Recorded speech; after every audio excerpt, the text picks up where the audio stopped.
Kamusta mga boss? Nagpunta nga kami dito ni Boss Madam sa isa sa mga pinakabagong mall dito nga sa Jeddah, Saudi Arabia. Para sa akin nga mga boss, medyo kakaiba nga ang loob ng mall na ito kumpara sa iba. Nice. Makikita nyo nga yun mga boss sa kabuuan nga ng video na ito. Makikita nyo nga rin sa video mga boss kung ano talaga yung pinunta namin sa mall na ito. No! Tara mga boss, sama-sama nga nating i-explore kung ano ang meron dito sa mga bagong mall na ito. Enjoy mga boss!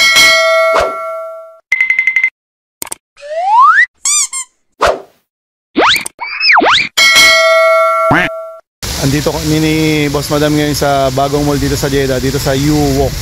Pero yung tunay na purpose namin, bibili lang talaga kami ng lipstick niya. Kasi ilang araw na niya akong kinukulit, wala na raw siyang lipstick. Kaya pakita ko sa inyo, ang ganda rito. Ito yung main attraction dito sa may harap. Ayan, may fountain. Tapos may parang abstract na na artwork. Yun, hanggang dun siya. Ayan. Marami siyang ilaw, tapos may mga puno. Ayan. Tapos maraming mga coffee shop, kung ano-anong kainan doon. Ayan. Unang-unang makakagad makikita yung Zara. Tapos ayun.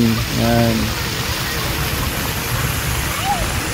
Ayan, Sinomi, yung ano niya, company. Same ng MOA, Jeddah Park, Kakasalam Mall. Ayan. So, yun, dun yata yung sinihan. So, hindi pa ako sure. Ayan, meron ditong Outback. Ayan, steakhouse.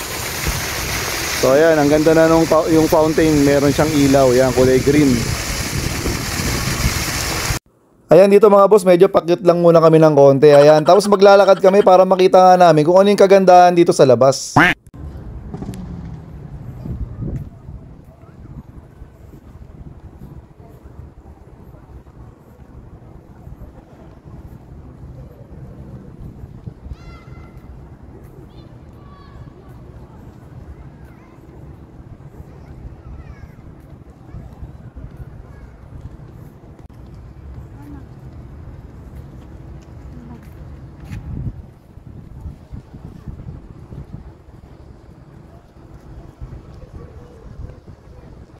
Inikot nga muna namin yung buong labas mga boss, kaya dito kami napasok sa may bandang likod. Ayan mga boss, papakita ko nga sa inyo yung mga brand na paboritong punta ng mga kabayan natin. Dito merong American Eagle, merong Aldo accessories at mga bags. Hindi naman din mawawala itong Puma.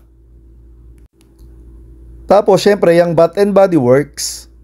Yung Adidas syempre hindi pwedeng mawala yan sa video. Yung mahilig sa New Balance, meron din sila. Siyempre, yung Foot Locker.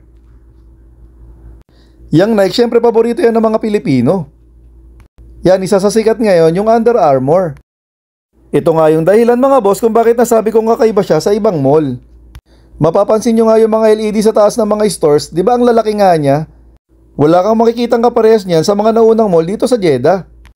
Ituloy na natin, siyempre meron din ditong Victoria's Secret. Dito nga, nakita na ni Boss Madam yung pakay niya. Siyempre yan na nga, bibili nga daw kasi siya ng lipstick kasi nga, isang linggo na yan walang nagagamit kaya yung kinukulit niya talaga ako.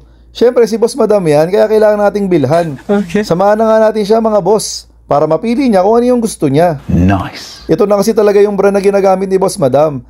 Kaso nga lang, yung ginagamit niyang lipstick, na-phase out na kaya naghahanap siya ng kapalit para doon. Ayan, nakalabas na nga si Boss Madam.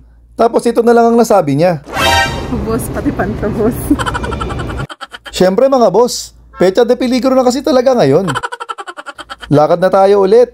Dito nga meron din silang Bershka, Stradivarius. Yung mga sosyal nga na mahilig sa mga Birkenstock, meron din sila dito. Ayan mga boss, meron nga ring Pull and Bear. Sale nga ngayon dyan sa Beverly Hills Polo Club. Ayan, sa mga mahihiling nga magkape, meron din sila ditong Starbucks. Siyempre hindi nga mawawala itong kakampany namin. Centerpoint, meron din sila. Ayan mga boss, umakyat nga kami. Makikita nyo yung view dito sa taas. Wow! Kaso nga lang, dahil bago pa nga yung mall, marami pang hindi nabubuksan ng mga tindahan. Overall nga mga boss, nagandahan talaga ako sa mall na ito kasi nga kakaiba siya. Hanggang dito na lang mga boss. Sa mga hindi pa nga nagla-like dyan, baka naman. Bye-bye!